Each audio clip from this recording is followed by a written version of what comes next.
It's time for the final word in sports all across the state. You're listening to Sports Talk with your hosts, Bill Kornblut, Will Pelagic, and the Professor Tom Hayes. You've been waiting all day. So join the show now by calling 800-956-7266. Good evening, everybody. Welcome into Sports Talk, South Carolina Radio Network, here on another Football Friday, kind of, sort of, here in the state of South Carolina. We've got one team left standing. We all know who that is, and we all know what is ahead for that team and where they are. Well, they're probably still up in the air as they're heading towards the San Jose Airport in California. Clemson with a scheduled touchdown time at 7:15 Eastern time, and Alabama coming in about an hour after the Tigers at the same airport. So things are starting to happen out in California. Folks are starting to gather, and we're just a couple of days away from round 4. This is like Ali Frazier, round 4 between Clemson and Alabama. Tonight, we'll talk about who we think's going to win.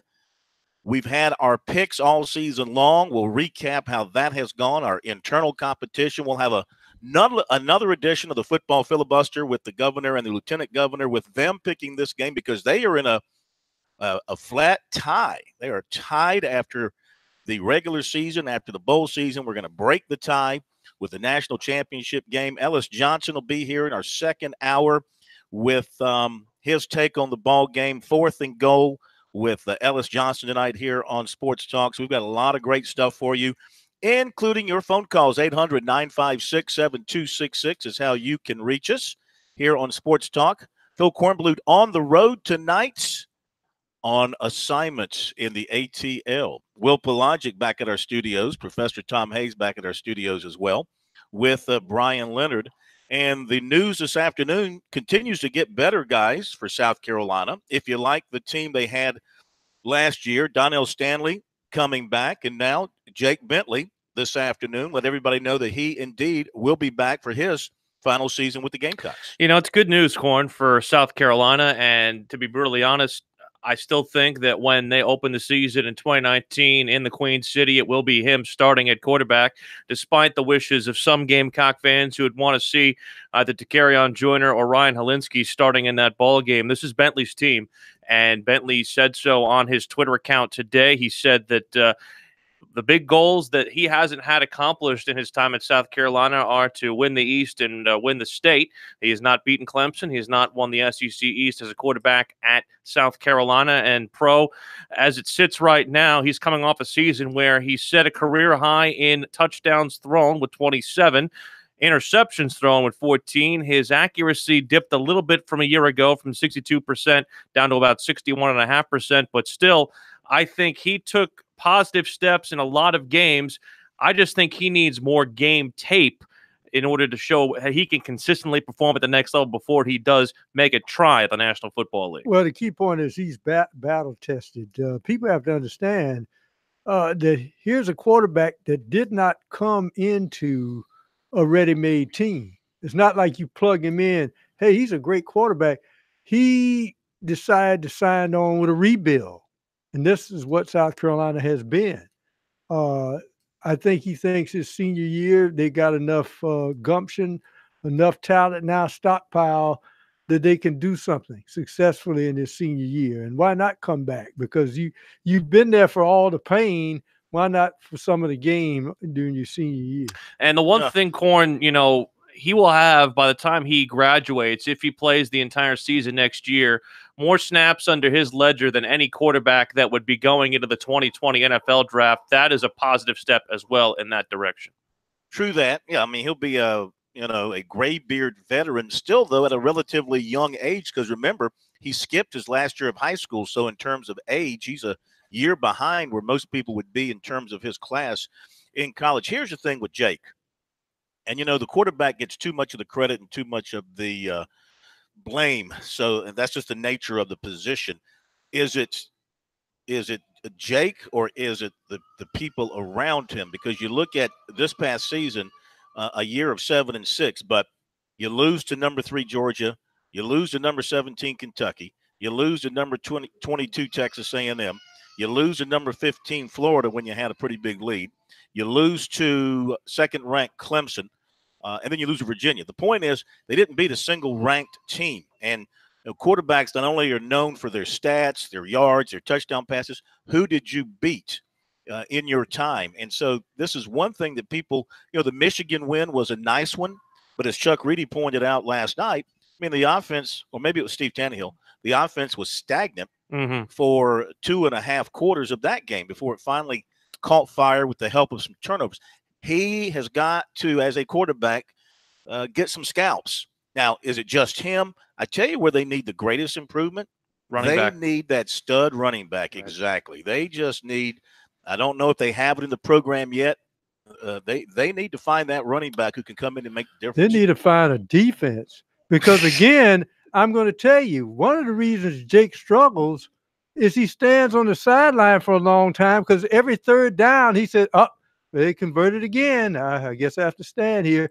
That defense has to turn people over, and it has not. And I mean, what I mean by turning them over, not interceptions and fumbles, but just getting off the field on third down. I mean, that Texas A&M game, I don't think you can put on him that loss. The Clemson game, you can't put on him on that loss because he had career highs in yards passing and touchdowns and threw for more yards and more touchdown passes than anybody in the history of the rivalry against Clemson. So those two games, I think from his perspective, you can't lay on him. The Kentucky game was the worst game of his South Carolina career. I think Florida, we talked about, obviously, the problems that happened in that contest. And, of course, the Georgia matchup, they were thoroughly beaten in all phases. But from my standpoint, Jake made enough positive strides in my mind to basically prove that this is his team. I know that there are South Carolina fans. In fact, there are a couple on our feed who said that they were sad about the fact that Bentley is coming back because they want the future to start now.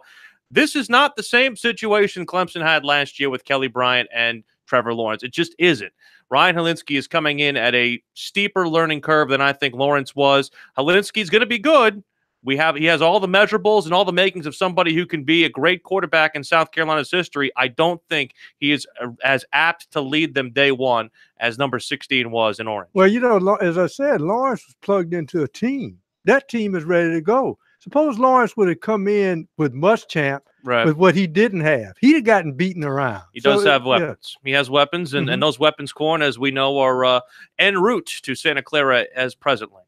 All right, 800-956-7266, our phone number here on Sports Talk. If you want to join in and share your opinion about Jake Bentley's decision to return to South Carolina, I certainly believe it's the right decision for both Jake and for the program. And, yeah, he will be the guy going into next season, should be the guy going into next season, unless Ryan Hilinski or somebody else just comes in and blows the doors off in spring practice and in fall camp. I mean, if Will Muschamp is a man of his word, and we have no reason to think otherwise, he's going to play the guy that's going to give him the best chance to win. And so you have to look at it with open eyes. But I think having a hotshot quarterback like Hilinski and having a guy who also, remembered, Joyner was a heavily recruited Elite 11 quarterback as well.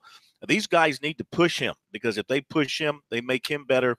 You make him better, then perhaps you make the offense better. But again, they've got to find a more consistent running game, either through their blocking schemes or through the people carrying the football, because you look at the numbers from this year from the running back standpoint, you had 3 guys with over 300 yards, but nobody with that 6 or 7 yards per carry average. Rico Dowdle, 5.3, Denson, 5 even. And if you watch those guys run the football, I thought early in his career, Dowdle might be that guy, but I think he's regressed. Maybe it's because of injuries. Maybe it's because of something else. I don't know. Denson runs hard, but he runs straight into a brick wall. There's no cutback in him. And Tyson Williams, really, he's been used so irregularly. He only played in 8 games this year. Right. I happen to think A.J. Turner's the best running back, but he's not big enough to take the pounding in the SEC. I give him the ball. That's what I've been saying. He hits the hole better than any other backs. The others, reason why they get stopped is they have that a millisecond where they stop and look, oh, where's the hole? And then by that time, the line has been shoved into the backfield. All right. Break is coming up. I should mention that Slade Carroll averaged 11.5 yards per carry on 4 attempts. 800-956-7266. We'll be right back.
Sports Talk is the sports talk show of Main Street, South Carolina. From the coast to the mountains, we cover it all. It is a football Friday, the final one of the college football season here on Sports Talk. 800-956-7266 is the phone number. We'd love to hear from you. In addition to our usual Friday staples, the football filibuster, Governor Jim Hodges, Lieutenant Governor Andre Bauer to join us in the next segment. Second hour, we'll be joined to lead off the second hour by Ellis Johnson, fourth and goal with him. Chance to get his thoughts on the game coming up and also the Gamecock season, which just concluded. Plenty of chatter, of course, about Jake Bentley's return to South Carolina and the Clemson Tigers descending on Santa Clara. They are expected within an hour from now to be landing at San Jose's Manetta International Airport.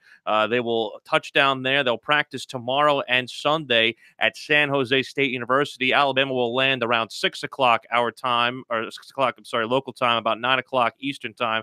And they will practice at Stanford Stadium tomorrow and Sunday, with the game again Monday at Levi Stadium in Santa Clara. There are media present for that. We were going to try to hook up with our friend David Hood of TigerNet, who will be out there to take in the Clemson arrival, which again is scheduled for just after 7:15 our time.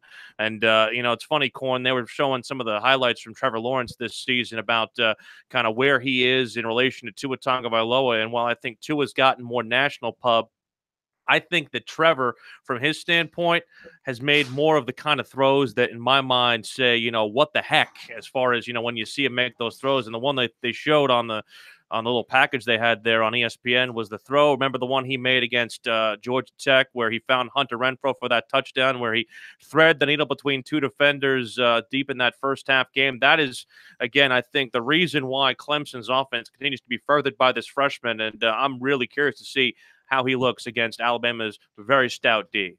Yeah, big test for the Clemson offensive line. How well will they hold up against that defensive front of Alabama? What kind of things will Nick Saban and company try and dial up this time defensively, knowing that it's a freshman quarterback, even though by this time, of course, he's got a full year and more under his belt. He's pretty seasoned now.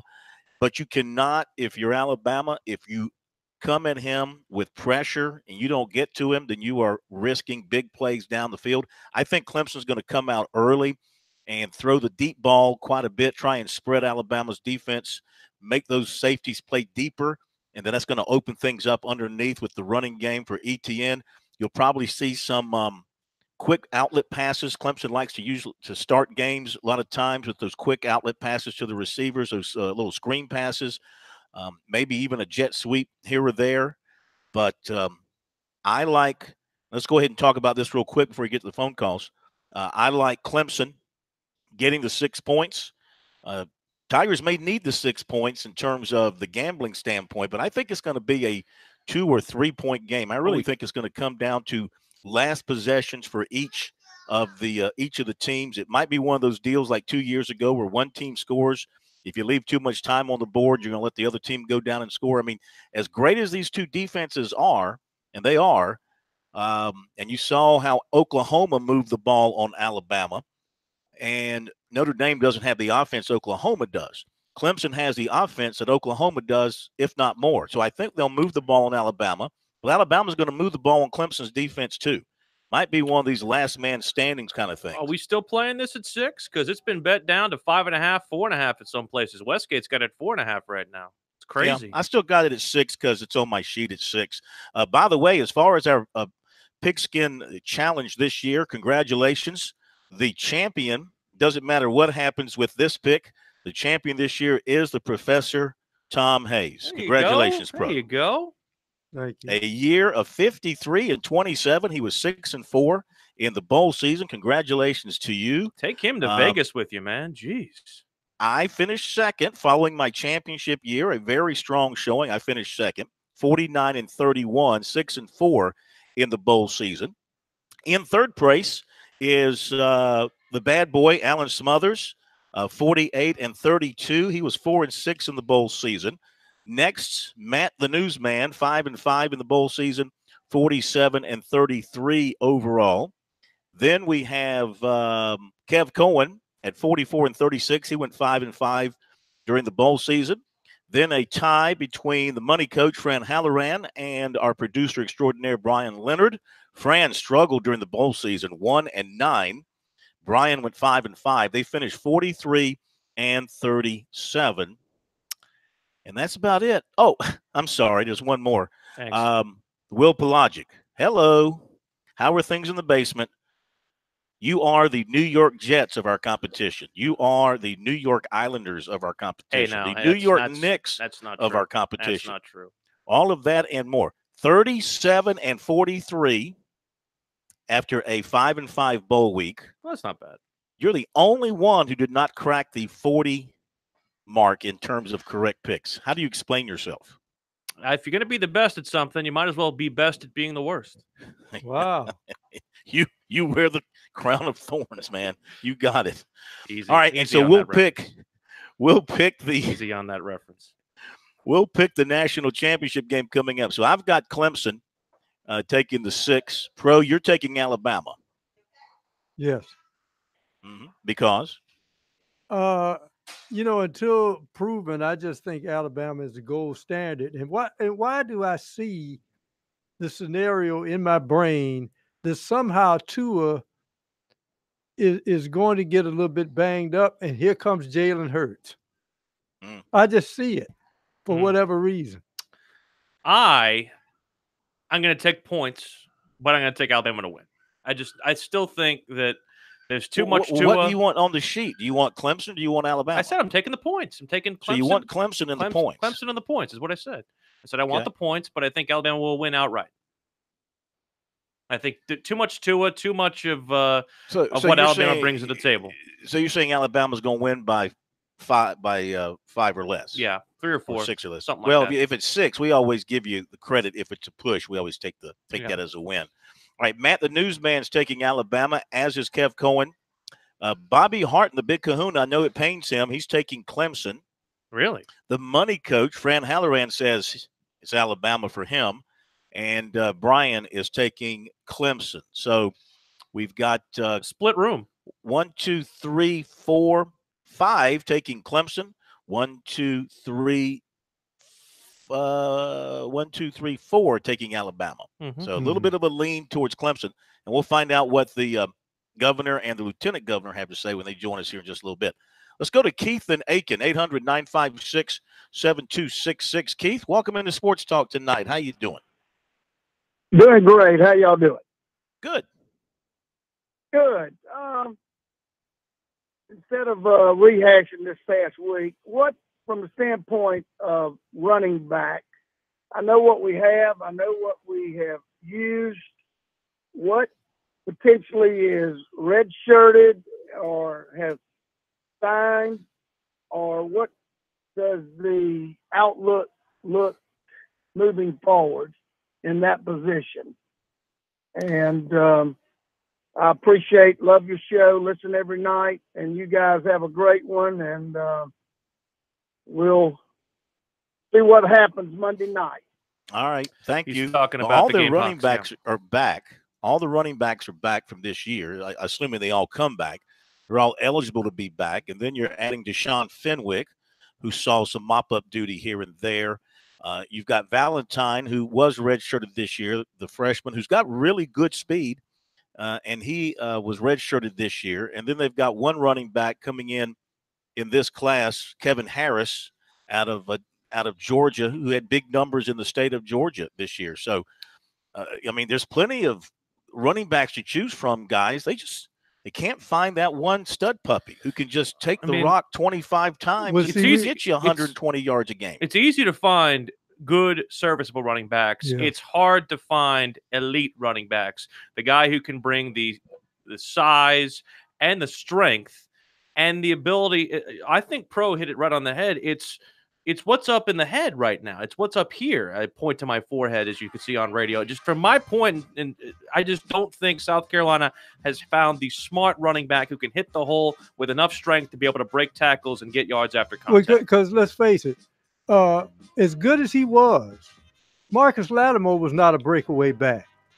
But those chains moved, and they moved. And guess what else he did? He had a better offensive line. He could catch the football. And he had a better offensive line, too. That's a big question. Is the offensive line blocking as well in the run game as it should be, as it needs to be. Okay, back in a moment. Football Filibuster.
You know, the New Year's has passed. Congress is back in session. Soon the State House will be back in session. I thought we should have another session of the football filibuster to commemorate this great football season. You mean the government? We have a team still playing in the national championship. Yes, I know there is a partial shutdown. The government shutdown doesn't affect the football filibuster, I'm guessing? We're going to partially shut down Governor Hodges just to make it fair for this competition. Governor, how are you? Well, the Gamecocks partially shut down last week, huh? That's the perfect response. Shut down early. That's the perfect I'm response. not sure that was a partial shutdown. I think that was a complete total shutdown. That was a total meltdown. Nuclear meltdown. Yeah. I should have Lieutenant- known, guys. I was ordering a drink in the bar before the game, and the Gamecock players were lined up ordering drinks too. That was a bad sign. Not a good sign. At least Not they a got good sign. At least they got in the bar. Clemson fans couldn't even get in the bar when they were in Charlotte a couple of months ago. Weird. Lieutenant Governor Andre Bauer, Happy New Year. How are you, sir? Fabulous. Happy New Year to y'all. You have been a formidable opponent. Nobody takes the governor to the mat like you have this year for the most part. I think he's lost once or twice. I think Governor Beasley might have gotten him. Maybe Jakey Knox got you a time or two. Anybody else, Peach? I don't think so. I think maybe Governor Beasley's the only one to have won. So this has been a great matchup. We're dead even here at the end of the season. Dead even, yeah. Governor, you had a terrible bowl season. You were 2-8. Lieutenant Governor, you went 4-6. So both of you are 46 and 34. So what we're going to do here, we got one game to pick, Alabama Clemson. We're going with the 6-point spread, which is what I had on my sheet when I sent this out to you. And so you both might pick the same team. All right, that's going to be fine. But how we're going to break that tie, we're going to have you give us total points. And whoever is closest to the total points scored will be declared the champion and the winner of the Corn Cup for the 2018 football season. Everybody understand? Yes, sir. Yeah, it's sort of like the coin toss. You win the toss. Now, do you want to take the kick or do you want to defer? It gets kind of confusing out there. Everybody's clear on what we're going to do here. Any questions from the panel back in the studios? None.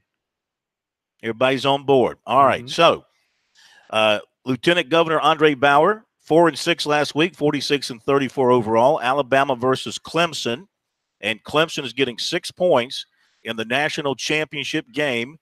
Who do you like, sir? Alabama. You want Alabama laying the points? You want to explain yourself on that? They covered most of the year. They are an extraordinary team. The only time this year I really looked at them and thought anybody could beat them was in the SEC championship. Georgia gave them a run for their money. Otherwise, other than that, I would have thought they were invincible. But Clemson's been a good team, and if the governor decides he wants to take Alabama, I don't mind taking Clemson. I think it's going to be a great game to watch. Makes it a lot more fun to watch when you got something on the line, and that's the pride of South Carolina. Who pulls it out this year, whether it's the number 2 guy, the number 1 guy. And so I'll throw it on him. I'm picking Alabama, but I don't mind taking Clemson. No. If he takes Alabama, then we can break the tie with the total points. We'll come back to that in just a moment. So you like Alabama. I heard you say, as I was paying attention, you said Alabama's a great team. Clemson's a good team. So you don't see Clemson as a great team at this point. I do see that. I misspoke. Clemson is a fantastic team. There is no question they are at least the number 2 team in the country. And they might quite possibly beat Alabama. If there's anybody that has a chance of beating Alabama, it's the Clemson Tigers. All right, very good. Governor Hodges, Clemson and Alabama. Clemson's getting 6 in the college football playoff national championship game. What do you think? I think that's too many points for this game. I really do believe it's going to be really close. So I'm going to take Clemson and take the points. It's really hard to say, but certainly in the second half, Alabama showed some signs of weakness, I think, against a good Oklahoma offense. And I think these two teams are just so much better than everybody else. It's really hard to make a comparison until they play each other. But I just don't see this being a touchdown difference. I think if Clemson loses, I think it's going to be a field goal and come down to the end of the game. So I'll take the Tigers and the points. All right, Tigers and the points. Very good. So that means we need to break the tie, which means total points scored in the game will be the tiebreaker. So, Lieutenant Governor Andre Bauer. You don't need to break the tie because they picked opposite sides, Corn. Oh, that's right. Yeah. Okay. Well, give me what you think the total points are going to be anyway. Andre, what do you think? How many points are going to be scored? Gosh. Aim high. 38. Really?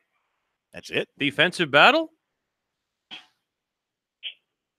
Two good defenses. I don't have a good feel. You just never know if one of them just finds a weakness in the other and explodes and exploits them. You just don't know.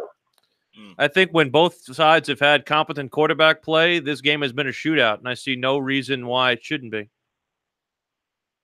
Yeah, I agree. I see it more like a 34-31 or 31-27 game, something like that. I think it's in the 60s. Who, me? How many points would you take? Yeah.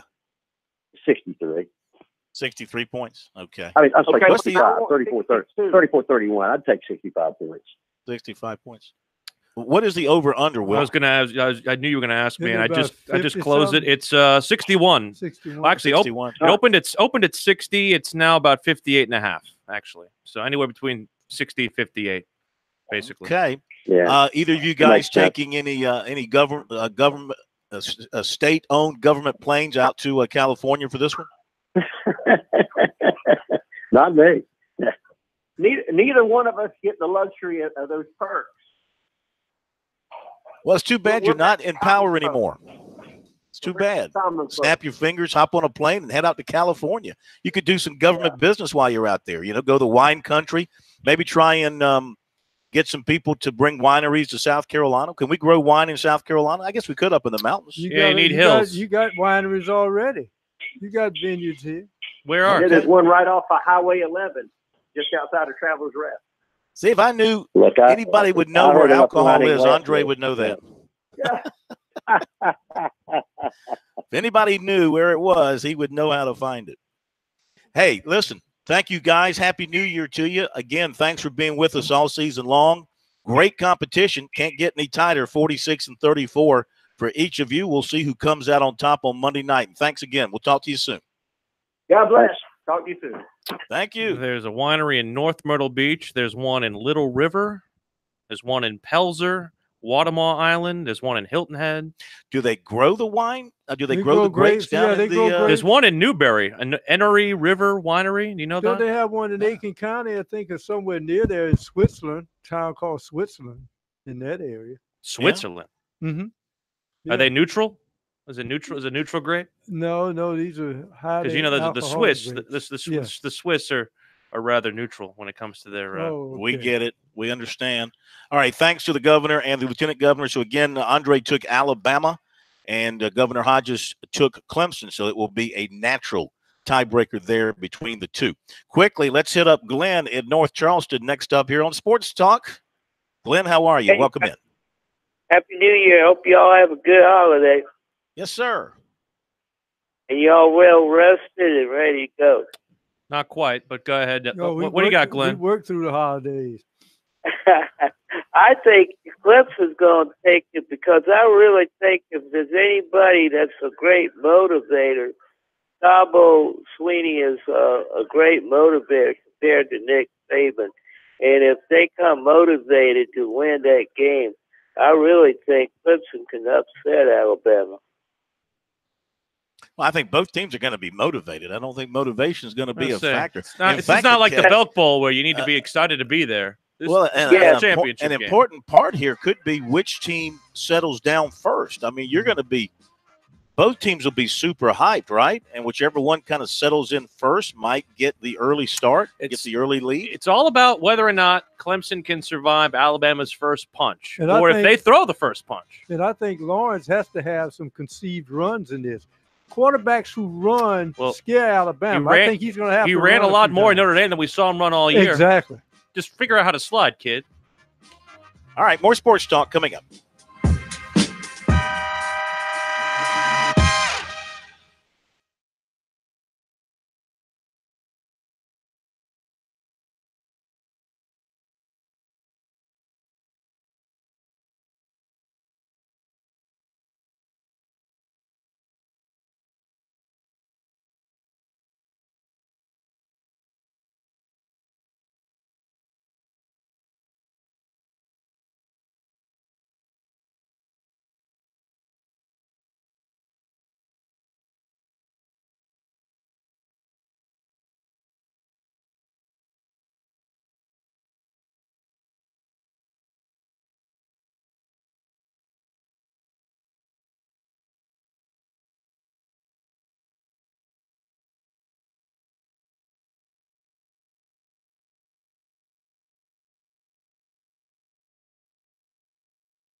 Now back to Sports Talk, South Carolina's most listened to sports talk show for more than 30 years. The American Winery Guide, Corn, in case you were wondering, lists 21 wineries in the state of South Carolina. But there are only 3 between Charleston and Savannah. Most of them are in the northern part of the state. South Carolina's wineries, regardless of location, must contend with the state's difficult growing conditions, which include high temperatures, high humidity, and fall hurricanes. So there you go. Now you know. The fall hurricanes, yeah. That would kill a winery, a hurricane for sure. Hey, want to mention here very quickly, and calls coming up and also some recruiting coming up as well. You might have noticed we are all still in the studio. We are not in San Francisco. And what we're doing this year, we have been to all the championship games for the football teams, for the College World Series, for the basketball teams, their NCAA tournament runs, et cetera, run to the Final Four, things of that nature. This year, however, we're taking a different approach. Monday night, we're going to be in the studio. We're going to look at things like you folks look at things, those of you who aren't making the trip, and, most of you aren't. Some of you are. Most of you aren't. We're going to watch it from your perspective. And what we're going to do after Sports Talk signs off at 8 o'clock, we're going to refire our Periscope, which is becoming a very popular way to catch Sports Talk. Several thousand people watch that on a nightly basis. And what we're going to do is refire the Periscope around kickoff and watch it with you via the Periscope through our mics, through our headsets, and comment on things that happen during the game as the game is being played. Bring in some experts to analyze for us, maybe after quarters and at halftime. Share with you some statistical information that'll be at our fingertips, things of that nature. Maybe take some phone calls from me if you want to call in, or at least comment via the Periscope or Twitter. We'll respond to that. So we're going to kick back and just sort of approach the game from that standpoint this year and share it with you the way that you're looking at it from your home. I'm looking forward to it. It's a unique way to kind of have this game. It's basically born after the ESPN Megacast idea. They have the coaches' film room and things of that nature, and we're hoping to get a couple of our daily analysts that we have during the football season on. As you mentioned, we're going to try to get with Zach Willis, Chuck Reedy, and Ellis Johnson, who will join us in our next segment here to kick off hour 2. And it'll be a unique perspective to kind of watch the game, and also we have the other different angles we can watch the game too here from as far as in the studio. So we will at least try to give you as accurate a depiction and, of course, as live a depiction as we can. Not necessarily that we wouldn't necessarily want to necessarily have that situation from the game, but it's a way to get the live in real time reaction from us, and we hope you guys enjoy that. All right, 800-956-7266, and recruiting coming up in just a moment. Back to the phones we go, and it is I lost the caller there. Brian, who is it? Billy in Surfside Beach. Very nice. Billy, how are you? Welcome in. Happy New Year. Good to have you with us. Hey, Phil. Will, how y'all fellas doing? Hey, Phil, let me ask you this. The only concern I have, I picked Clemson 27-21 because I think Justin Ross and T. Higgins, and of course, you always have Hunter Renfrow, that's Mr. Reliable, and Amari Rogers and Overton, and your other receivers, Travion Thompson.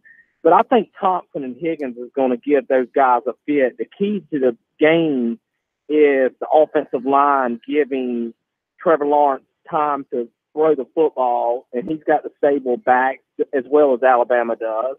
But ETN's your primary back. And if ETN goes over 100, I'll take your comments off the air.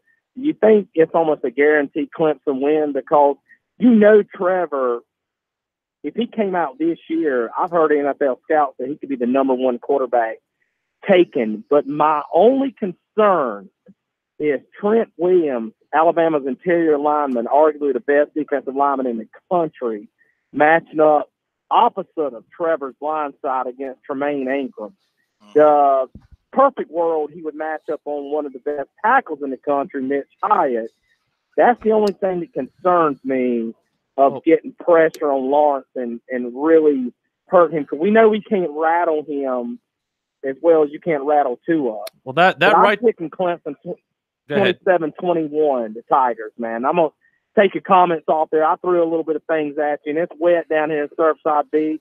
Hope y'all getting a little drier in Columbia here, guys. We aren't, but that is the part of the line, Corn, that last year against Alabama really suffered against the Crimson Tide. That right guard, right tackle position, Pollard and Ankrum got routinely beaten off the ball and got in the face of Kelly Bryant. And that's going to be the key position for Clemson if they want to make sure that Trevor Lawrence can have the kind of day that we believe he's capable of. They are going to have to protect. And the one question, of course, that comes in against Alabama every year is whether or not Clemson is battle-tested enough to see this group, which is the best they will have seen all season. Very big group, very talented group. They run a 3-4. The guy you really have to look out for, and Billy hit on some of them, but Anthony Jennings, he's outstanding. 6'3", 266, plays that jack position, and you got to know where he is. The thing about Lawrence, though, because of his height, one thing Alabama's very good at, and great defenses are good at this, getting their hands up and knocking down passes. That's hard to do with Lawrence because of his height. He can see over most defensive linemen. How well he avoids that will be important in terms of keeping drives moving forward and keeping the confidence level high. Don't give the Alabama defense something to kind of feel good about, knocking down a pass here or getting a sack there. Really, you know, Clemson had, 52 sacks this year? Alabama's right there with them in terms of their sack total. They are very good at rushing the quarterback. The pressure will be on Clemson's offensive line. Can they hold up against this defensive front? The pressure, just well, of course, they run a three-man front, but they're bringing pressure off the edge. Alabama had 45 sacks this year and only gave up because their quarterbacks are so fast and run so well. They only gave up 13 sacks. So their two quarterbacks, whoever happens to be back there for Alabama, they are hard to pin down from a sack standpoint. And what they do, of course, too, by running around like that is to tire out a defensive front. So this is where Clemson's depth, and guys, I would imagine that Brent Venables is going to, especially with Dexter Lawrence out, rotate early on a bunch of those defensive linemen to keep them fresh so they can rush as best as possible. Yeah, I think probably you want to keep them fresh for a couple of reasons, because let's face it, when you get in a championship game, I don't care how much experience you have, that heart starts to race and you almost tire yourself out before the first snap. And so you have to kind of recover mentally after you get your bearings. I think the key point is when we talked to Chuck Reedy, and he said the only problem he had with Clemson this year is how do they react when they get tested. And the one thing that Trevor Lawrence has not experienced yet is seeing ghosts. And I think that's what Nick Saban is going to try to do early when Clemson has the football, especially in obvious passing situations, is to hit him to the point where when he drops back, there's nobody there, but he's seeing ghosts. He hasn't had that experience yet. And we haven't seen him have and this is something that Kirk Herbstreit said earlier today on the conference call with the ESPN folks talking with reporters. He hasn't had what we would consider the, quote, freshman moment. I don't know if he'll have that just because he seems so adept at making things happen and so calm, cool, and collected. But we have not seen him look like a freshman, and that's the one thing that would concern me about him going into this one. Not necessarily that he's expected to have. It's just we have not seen him have to respond to adversity yet. All right, real quick, Ryan in Hartsville, welcome in to Sports Talk as we approach the top of the hour. Hey, Phil, how you doing tonight? Good. Hey, real quick, just saw an article on TigerNet. I was worried about the Clemson crowd, too, but they had an article saying 54% Clemson, 46% Alabama. Kind of surprised me a little bit. Hang up, listen to what you got to say. That's basically based on the secondary ticket market, though there are still plenty of tickets available for way below face value. That's at least according to the ones that have been purchased right now. I still think there will be an even split between the fans among those who will be there, but I'm still expecting that to be a less than full crowd in Santa Clara. Seat 71,000, so what do we think there's going to be? 55, 60,000, that many empty seats, 10,000 empty seats? 5,000 empty seats. 65,000 be there. That's easy to cover up. Maybe 5,000 people will walk up and it might be all in the lower level, though. That's the problem. Yeah, they'll tell people to come down and fill in. Top of the hour break. We'll be back. That's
Round 2 of Sports Talk up next with your hosts Phil Kornblut, Will Pelagic, and the Professor Tom Hayes.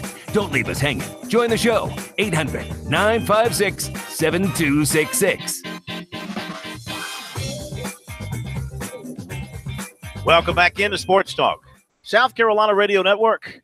Friday night, not just any Friday night. It's a football Friday night, not just any football Friday night. It's a college football national championship Friday night, almost Monday nights for the national championship. A couple of days away. Clemson should be touching down in San Jose in about 10 minutes. Alabama scheduled to arrive at 9 o'clock Eastern time. Both teams will practice Saturday and Sunday. Major media day there tomorrow. And, of course, the kickoff will be on Monday night, a little bit after 8 o'clock. So looking forward to that. Clemson anywhere from a now 4 to 6 point underdog going into this one.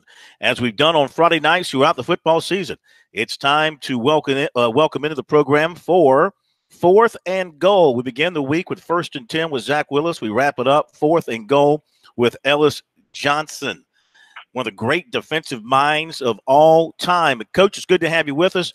I'm starting to wonder if, defensive coordinators are just about ready to give up trying to stop these offenses. I mean, the numbers that Lawrence and Tango Vailoa can put up, you look at almost 70% completion for each of them. It's got to drive a defensive coordinator nuts trying to stop these guys. Oh, it's harder and harder, Phil. And not to say that there haven't been some really great offensive coaches and schemers and so forth. Innovation and those type of things are a big part of it. But the rules, frankly, have been tweaked and changed over the last whatever number of years. And it always favors points because that's what puts fans in front of the TV and in the stands. And that's kind of true of any sport. They try to find a way to make it more entertaining. So it does get a little tough on the defensive guys. The big thing as a defensive coach, you've got to have a head coach that understands it and doesn't get single-minded. And you've got to have some reality sometimes being able to minimize the damage of another team instead of trying to just completely shut them down. You go through it. I don't know that Clemson has a shutout this year. I don't think they do. And they got a heck of a defense. Mm-hmm. And then on the other side, Alabama, I think, has 2. And they got caught in some really low-scoring, tough games with LSU and another team I can't remember. But and they have an outstanding defense. So it's just hard. It's very difficult. You make a great point. And I think a lot of it, obviously, is some really good innovation. But that's the way the rules are going, and that's the way the game's going. So how do you compare the defensive minds of Nick Saban and Brent Venables? I don't know. That's a tough question. I think Coach Saban obviously has a tremendous wealth of defensive knowledge. I think one of the greatest successes of him is most recently, say over the last 5 or 6 years, I think he's had to understand, and the coach I credit for helping him with this is Jeremy Pruitt, who's the head coach of Tennessee now. But Jeremy was a high school coach for a while. He was also a graduate assistant for us at Alabama as a young guy. He's coached on different levels. And I think he was able to bring Coach Saban a little more simplicity into the system because he was very, very complicated. And a lot of the NFL experience he had in his background, he kept his system kind of complicated and maybe to a fault too long. And so I think he had to start to cut back and go to some things with this fast-paced offense and everything where you were able to get your defensive calls in and your defensive systems a little bit quicker. Brent, on the other hand, obviously a younger guy, probably been around some of that stuff more as a young coach when he had to deal with it out there in the Big 8 or the Big 12. And I think they both are outstanding. Obviously, the numbers prove it, Ellis, looking at this matchup from the perspective of Clemson, I think they're more equipped going in this year just because of their quarterback play. But the one thing we obviously don't know is how Trevor Lawrence goes in trying to adhere to some adversity. Do you think that it would have been more important for him to, experience some adversity going into this Bama game, or do you feel like the way he's playing can carry this group regardless? It's a hard thing to say. I think he's been tested. I don't know if he's had adversity. In the very first game he started, he got hurt and had to come out of the game. He's had some tests, And I don't know if he was a quarterback, and they had the game against Texas A&M. I don't know if he got to play or not. I know he didn't start. And they probably were fortunate to win that game, but they did. And the defense, I think, stepped up late and was able to secure that win. And then, of course, the Syracuse game, I thought was one that Clemson didn't play extremely well, or either Syracuse played well. But he's I guess just like Tua, he's a little bit older than his age and has got some experience. They've been playing decent teams. I don't think they've played the schedule that Alabama's played, but at the same time, they've been more prolific at times against these opponents. But I do think the biggest factor in the game is going to be the ability of whether Alabama's defensive front, if they control or at least manage Clemson's running game, and they can hit and get to Trevor without bringing pressure, it's going to be a lot harder for Clemson to score points. So they're going to score on anybody because they got too many weapons. But I think that's kind of the biggest match I see. There's just so many good players on both sides of the ball, on both teams. It's hard to say how this game's going to go. I think it's a very good matchup, maybe one of the better matchups even between these two in the last 4 years. And any prediction, you could have an argument to support it, and you could have an argument to say that ain't going to happen because they both are loaded with dynamic players in various spots. But I would look and I'd watch if Clemson's offensive line is able to give him a little bit of time and they start running the ball a little bit, at least effectively enough to get some first downs, it's going to be tough for Alabama to beat Clemson.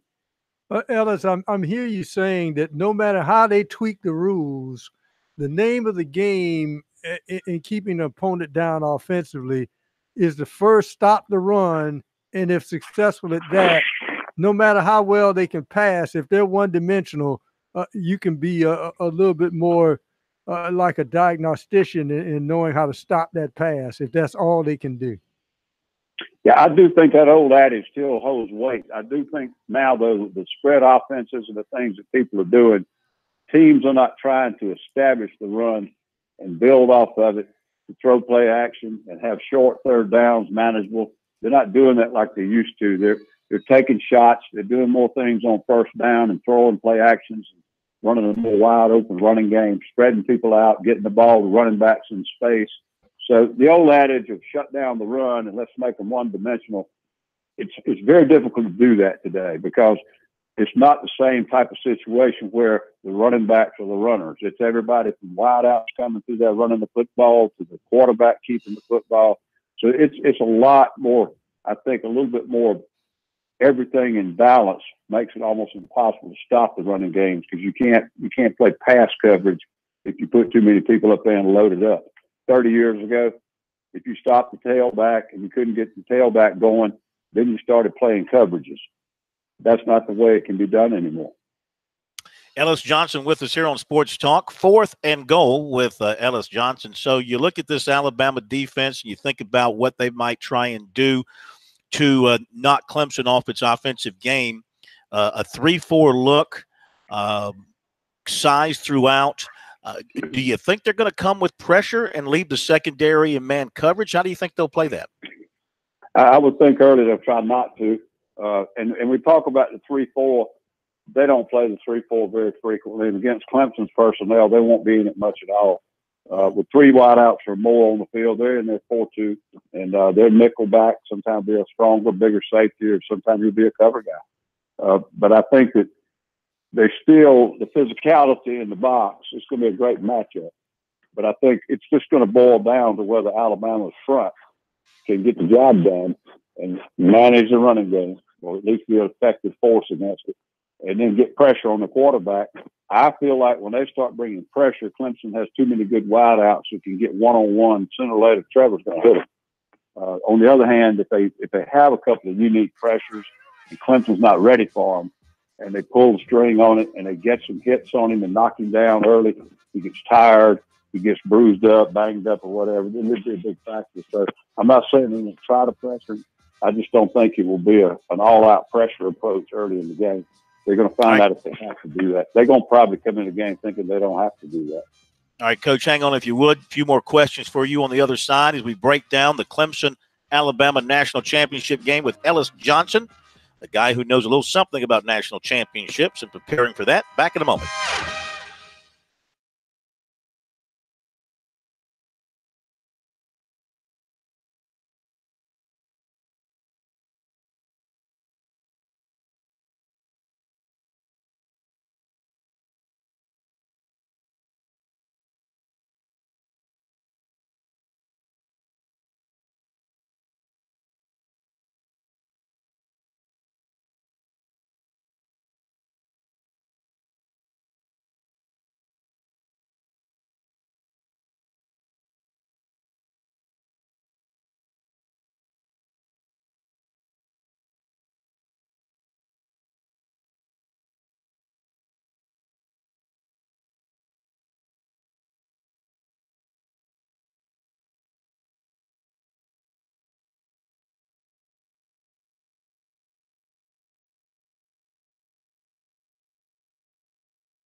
Sports Talk is the sports talk show of Main Street, South Carolina. From the coast to the mountains, we cover it all.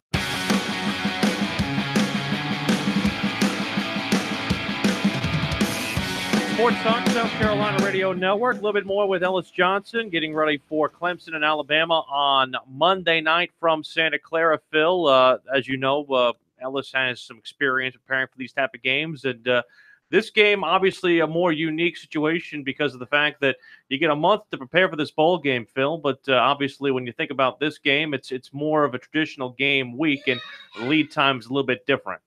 Yeah, absolutely. Ellis back with us for a couple more minutes. Yeah, Coach, I wanted to ask you, and good lead in there by Will, and that is, how do you manage the emotions of a game like this, especially two teams playing each other for the fourth straight year in this sort of setting, I'm not sure. You'd have to go back through all the years of the bowl games and, back when the national champion was picked after the bowl season to see maybe the Rose Bowl and had a matchup with the Big Ten and Pac-10 or Pac-12 or Pac-8 champion over the years, and the same teams over and over again. I'm not sure. I'm not sure we've ever had a situation here where we've had two teams play each other 4 straight years with this much on the line in a college football game. So what about managing the emotions here, especially early in the ball game? I'm not sure. I think that becomes a factor. The thing I think is a little bit more difficult is you saw it sometimes in the Super Bowls back through the years. There's so much hype. There's so much time. There's so much stuff on TV and other things. And while you're busy and the kids are practicing and you're planning and you're working and so forth, they still get an earful of it and an eyeful of it. And so you wonder how much it's affecting them as far as distracting them or getting them uptight or getting them overexcited or whatever. I would think both these teams have been through this now for the 4th time, as you said, and the coaches have been through it. So they've got a routine, and they hate to make it kind of throw cold water on the whole thing because it is an exciting event. But the best thing you can do as a program, you stay on course, you stay on your routine, you stay on point, because if you don't, you're going to leave something unprepared. And emotions are really good, but I know Coach Saban's very big on it. All that's gone after about 5 minutes. And then you go back and look at it after the post game, you're not really talking about what happened the first 2 or 3 plays of the game as much as you're talking about what happened throughout the whole game. So you can't tell somebody not to get emotional about something like this. They've dreamed about doing it all their lives.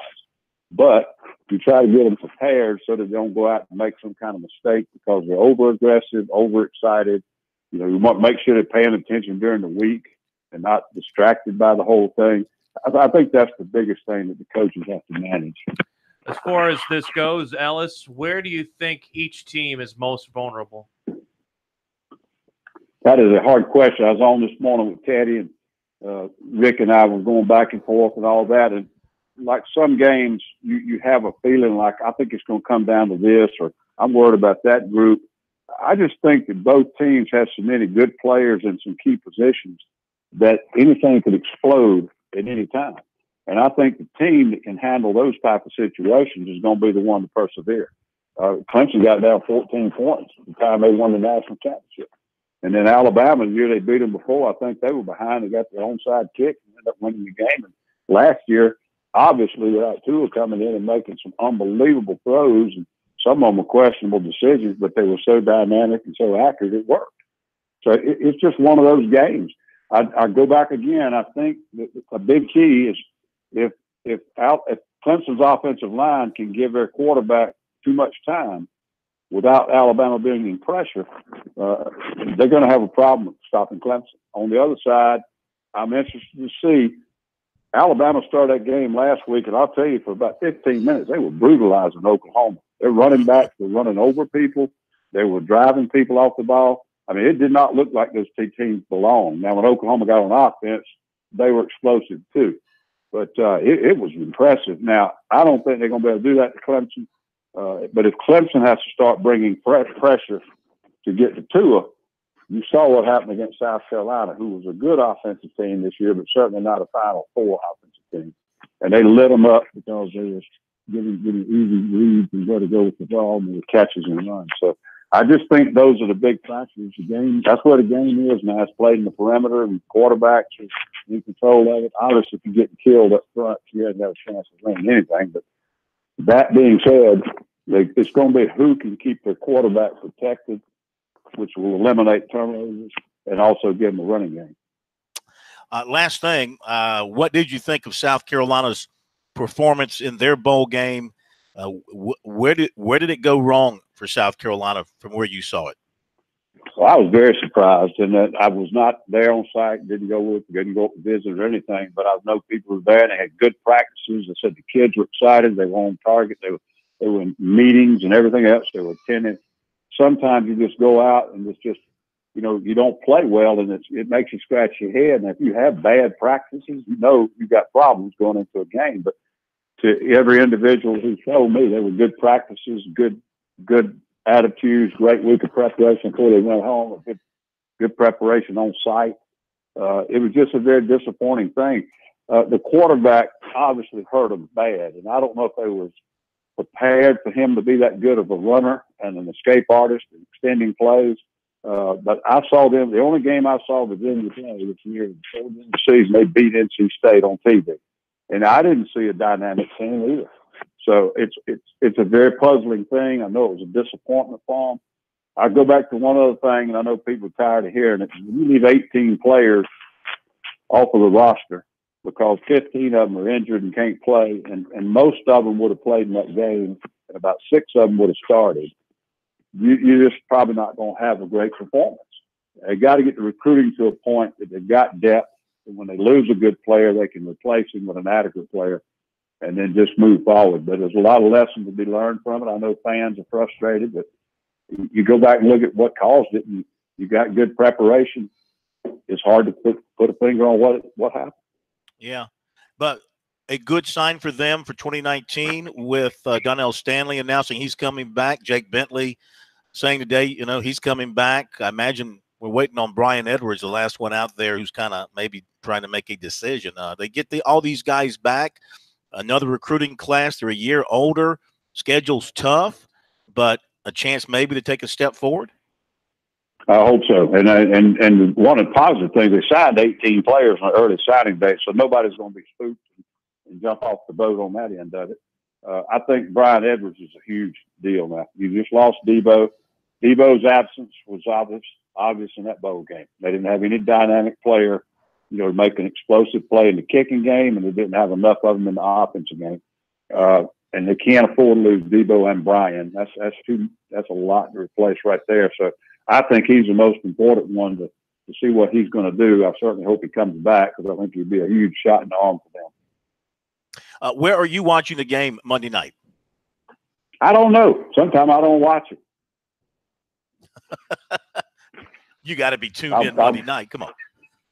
I will not watch that game from start to finish. What I'll do is, record it. I'll come in and watch it the next morning, or I'll be in and out of the room. It's just too hard to feel like if I sit there and watch the commercials and the lack of ability to be able to see what's going on in the perimeter.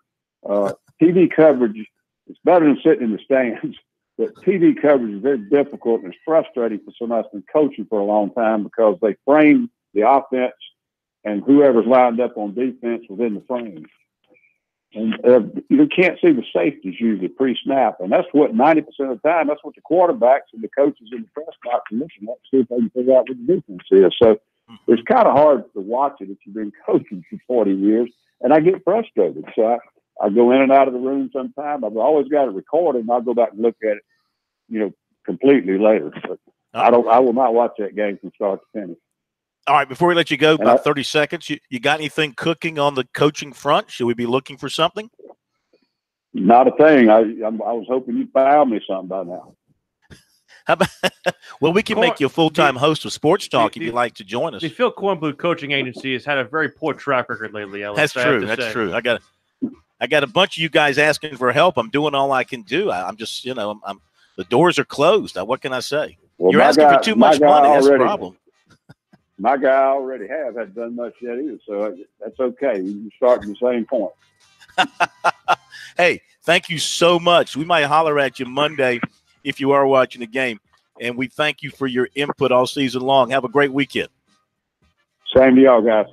Thank you. Ellis Johnson, 4th and goal here on Sports Talk. Back in a moment, recruiting and some Tigers.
Now back to Sports Talk, South Carolina's most listened to sports talk show for more than 30 years.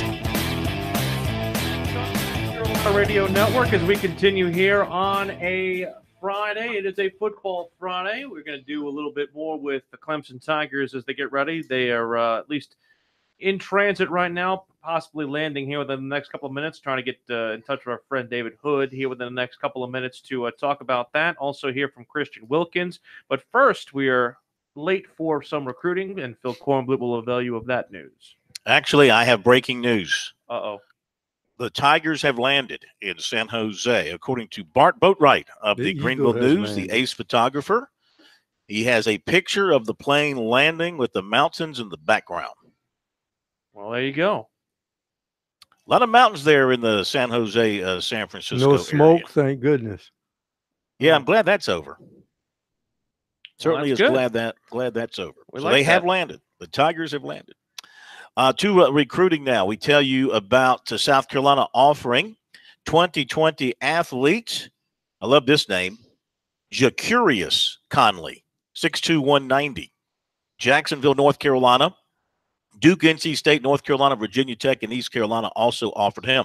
Checked in with offensive lineman Darius Washington of Pensacola, Florida.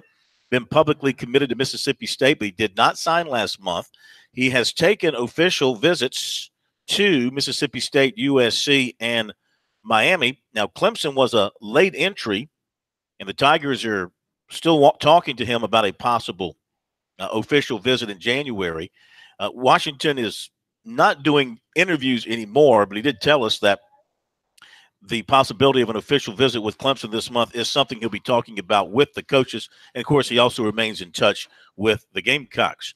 Hilton head cornerback Christian Miller was recently offered by Colorado State. He's got South Florida and South Alabama offers as well. Clemson, USC are among the Power 5 programs to express interest. He's expecting to hear more from them and others at that level after the dead period ends on Thursday. So he said he's hearing good things from the Tigers and the Gamecocks, a lot of interest talking to him and things of that nature. And he went to Clemson for the Duke game, and he's also been to South Carolina before as well. He has ties to both schools. His sister is a Clemson grad. His brother is a USC student now. He does not have favorites in USC, Clemson, North Carolina, Tennessee, and Georgia Tech, or he does have favorites. That's his top group. USC, Clemson, North Carolina, Tennessee, Florida, Georgia Tech. And right now, of that group, he likes North Carolina the most. They have been showing him the strongest interest. Even with the coaching change, the new staff has picked up on that and continues to show him some strong interest. He had 55 tackles with 12 passes defended and 1 interception last season. And in basketball, 2021, 6'5", Bryce McGowans of Wren was offered by LSU. And there you go with recruiting. We'll be checking things as we go on through the weekend. Of course, Chris Steele's going to announce tomorrow, and it looks like South Carolina is out of it with him, so not such a big deal there. But any other developments, we'll post on our website, SportsTalkSC.com, and on Twitter at SportsTalkSC. Certainly so. We have a call if you want, Corn. Well, I thought we'd go to Christian Wilkins, and then we'll get to the call. How about that? We'll do that. Here is a little bit from Christian Wilkins, who, of course, is part of that defensive line that will not include Dexter Lawrence in Santa Clara. It was we talked to him on Wednesday before the news came out that it was official that the 3 suspended Clemson players will not play, but he is still, albeit excited, because he's been in each one of these matchups and wants to be a contributor in his final collegiate game. Saturday was obviously a fun time. It was a great win, just because all the work we put in all year, and it's just good to see all the benefits of your hard work and commitment to the team. And we obviously celebrated. We enjoyed that victory, and the next day we kind of had to flush it and get ready and start getting prepared for this national title game. It's always great. It's always a fun opportunity. Just to get to this point and, have a chance to win it all. But, you can't just be happy and satisfied getting to this point. You got to try to win it all. You got to, leave it all out there. So we just been preparing these last few days and, we got our work cut out for us. It's gonna be a fun matchup. What are your impressions of their quarterback? Having you've seen him, I guess you haven't gone against him. Yeah, I mean, well, all the hype is real. I can definitely see why he was a Heisman finalist, and people say people could say he's the best quarterback in college football, and you see it right away when you put on the tape. He's so dynamic as a player. Can not only just throw the ball, but can run and scramble a little bit too. Presents a lot of challenges for a defense. He's just a really good player, and got a lot of respect for him as a player, just watching him on tape. What's different for preparing for this game versus the semifinal, where you have a lot of time and emotional investment, and it's a bowl game? There's a difference, obviously, to this. It's a little different because it's definitely the last game, and you have shorter time. You don't have a month to prepare. It's easier to stay locked in a little bit more, a little focused. Because it feels like a normal game week almost. So it's just easier from that standpoint, and not as much. You don't have as much free time as you do for a bowl game and things like that. So it's easier just to stay locked in, dialed in, and put your all into this week. I know they're different teams, but what can you take about playing the same team on your level as much as you have with Alabama? What can you take from all those experiences? Really just, you kind of know what you're going to get, and how talented of a team they are, and not just how talented of a team they are, but how well they execute. I feel like that's what's kind of separated Alabama from a lot of teams, is that, they obviously have a lot of talent, but they don't make a lot of mistakes, and they execute, their game plan really well. They always seem to be in the right spots, and, they don't do anything too complicated, really. Honestly, they just do what they do, and they do it really well. So that's, that's always just tough in and of itself. But it's always fun because when you play a team like Alabama, usually your best comes out, and because you got to be on it. And, when the team can match your level or, even be better than what you are, you kind of see what you're made of a little bit, and you go to a different spot, as a competitor than you're probably used to, honestly. Christian Wilkins of the Clemson Tigers, and what a career he has had.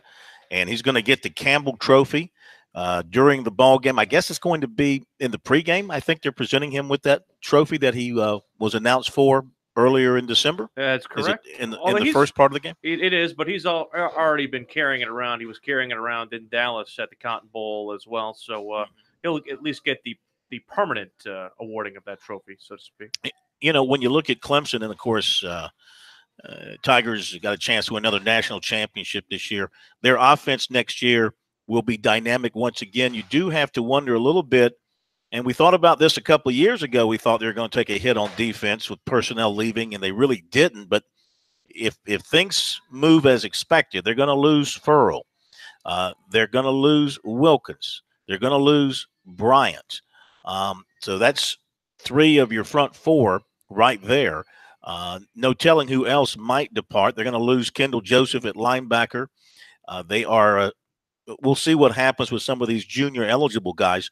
They stand to take a little bit of a pop personnel-wise on defense. But, again, Brent Venables showed us he can rebuild in a hurry and put another quality defense on the field, even when he has to replace great players. But, that this line is exceptional. I don't care if you recruit for 10 years. I'm not so certain you can put a line like this together, Will. Every 10. This is this exceptional defensive line that if I was a pro team and I just was starting a franchise from scratch, I'd say I'd take those four guys right there and let's start. It's really a shame that Clemson won't be at full strength, but we saw them weather the storm against Notre Dame. This is, though, a much different animal that they'll be going up against with the Crimson Tide, especially with how talented that offensive line continues to be year in and year out. Yeah, and of course, let me mention Dexter Lawrence too. I mean, most definitely with his situation, he was probably headed to the NFL anyway. But with his situation, facing a year's suspension, pending a successful appeal, he won't be back either. So actually, that would be four big-time studs up front who will be departing the entire top four. So it will definitely be a rebuild. But they'll have guys like Niles Pinckney. They'll have guys like Albert Huggins. We know Huggins is a senior. I'm sorry. They're going to lose him. Xavier That's five. Thomas. quality defensive linemen. Yeah, some of these younger guys, but I'm talking about the middle. The middle part's going to be hard to replace.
These guys, they never sleep.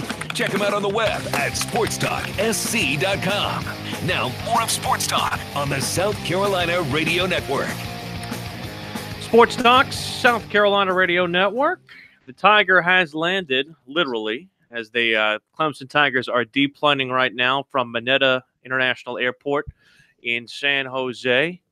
I don't know where they're staying out there, but Lord knows it's probably far away from everything because that's how stupid it is to have that game out there. The airport name is what? Norman Mineta International Airport.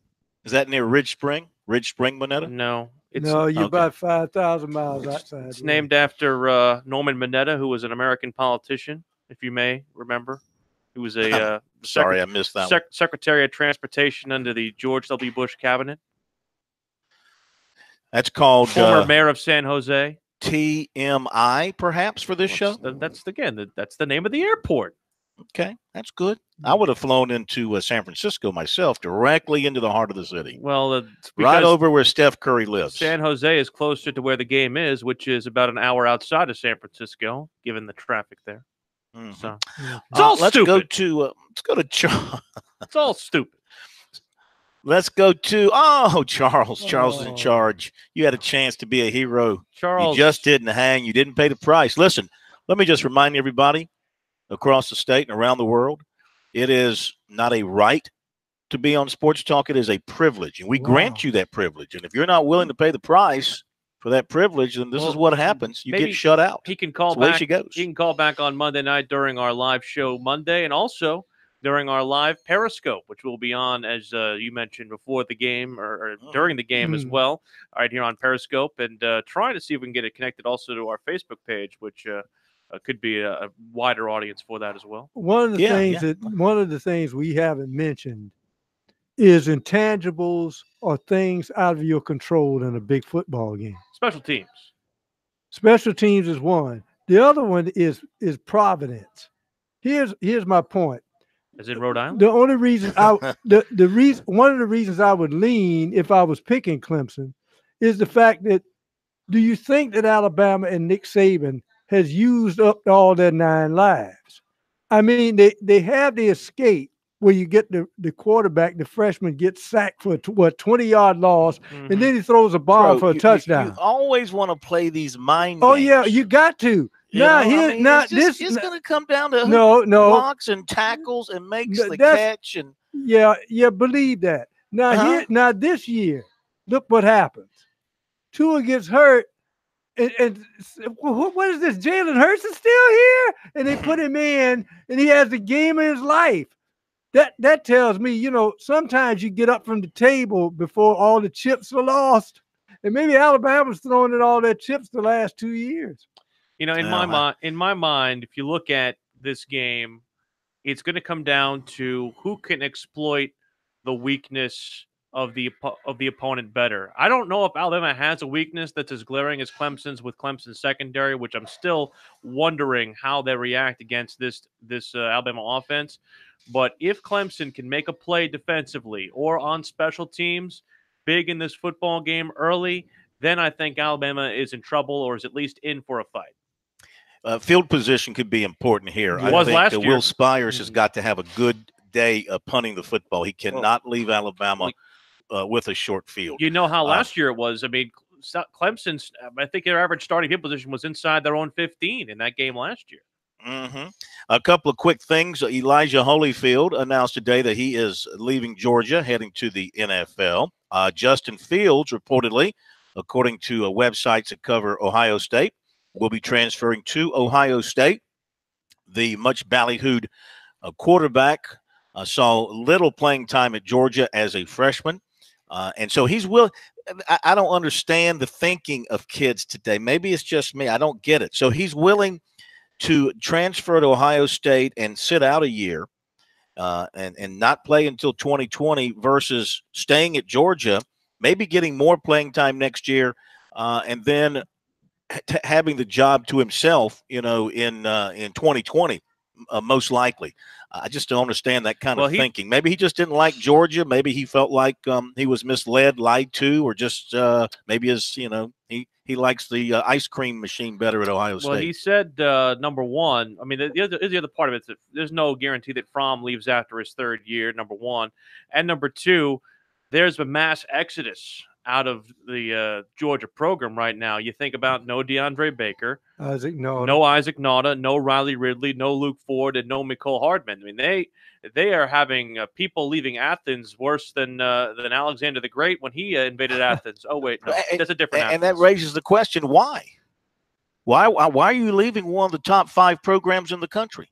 Because they recruited so many players to come behind them. They're afraid about getting what happened to Jacob Eason. Maybe there's a fear there. I don't know. Mecole Hardman. Now, is Hardman going to the league? Yes. Okay, so he's eligible to go to the league. They literally 4 guys today declared for the NFL draft. And Fromm next year will be what, a junior? He'll be a junior next year. He'll be a junior. Yeah, I got to believe after next year he's departing. George Welsh passed away. I saw that. What a job he did at Virginia, man. Took over maybe the worst program in the country and turned them in not only to a winner, got them to number 1 in 1990, and left when he retired. He was the ACC's winningest coach at 134 wins, 86 losses, and 3 ties. He was 85 years old. Basketball last night. Big win for Wofford over the Citadel, 112-81. Furman beat Mercer, 71-58. Coastal, nice win on the road to open up Sun Belt play, 88-75. College of Charleston, we got to jump back on that bandwagon. Here we come. They beat Towson 67-55.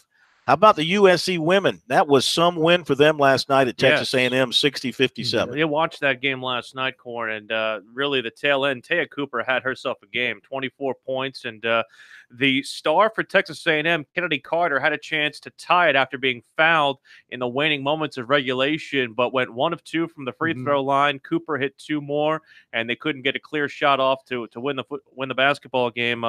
You know, this Dawn Staley team had, as usual, a very, very tough non-conference schedule. They came out of it 8-4 and still ranked. It's their first win over a ranked team, and maybe a forward momentum spiral for the league season coming up. They play Alabama at home on Sunday. And Herbert Harrigan has really picked up her game. Was 16 rebounds last night. You like the women's rule using the NBA thing? I love it. I absolutely love it because that's what kept South Carolina in the lurch so long, because they knew they would call the timeout and get the ball in the front court. The rule he's referring to, Corn, is that you can advance the ball in the women's game to half court with a timeout in the final 2 minutes. Since they when did they start that? A couple years ago. Yeah, I thought it was this year. A couple years ago, I thought. 84-75, Syracuse beat the Clemson women last night. So as far as tomorrow goes in college basketball, of course, South Carolina will open up SEC play at Florida. That game's going to tip at 7. Clemson will open up ACC play tomorrow at Duke, number 1 team in the country. The Tigers draw the Blue Devils right out of the gate. Might as well go ahead and take your medicine early, see what you got. And that game's going to tip off at 8 o'clock. Over under 15. On I'm sorry? 2015 is when they started that rule. Sorry. Okay. Where was I? Oh, over under on what Zion Williamson scores tomorrow night. 30 and 17. Ooh, that big, huh? So much talent on that team, that'll hold him back. I think he wants to make a statement. I think he'll make a statement with I'm going to say 25 points, 10 rebounds, and 5 block shots. How about that? Winthrop at Asheville, Upstate at Presbyterian, South Alabama at Coastal, Citadel at Furman, High Point at Charleston Southern, College of Charleston at James Madison, North Carolina A&T at SC State, Mercer at Wofford. That is your schedule for tomorrow in college basketball. So, except for the NFL playoffs, we got no football tomorrow, but I guess that's pretty big, the NFL playoffs. I don't really care since the Packers have gone tomorrow, fishing. FCS National Championship game tomorrow, too. Oh, that's right. Yeah. But my Packers aren't in the playoffs, so you don't acknowledge the NFL. Don't really care, but would like to see the Texans with all the connections to our state and the fact they're playing my buddy's team, the Colts. Like to see the Texans spank the Colts tomorrow and move forward. Guys, have a great weekend. Thank you, Brian Leonard. Thanks to all of you. We'll see you Monday night. A lot of stuff Monday night with us here on Sports Talk. We'll see you then. Have a great weekend.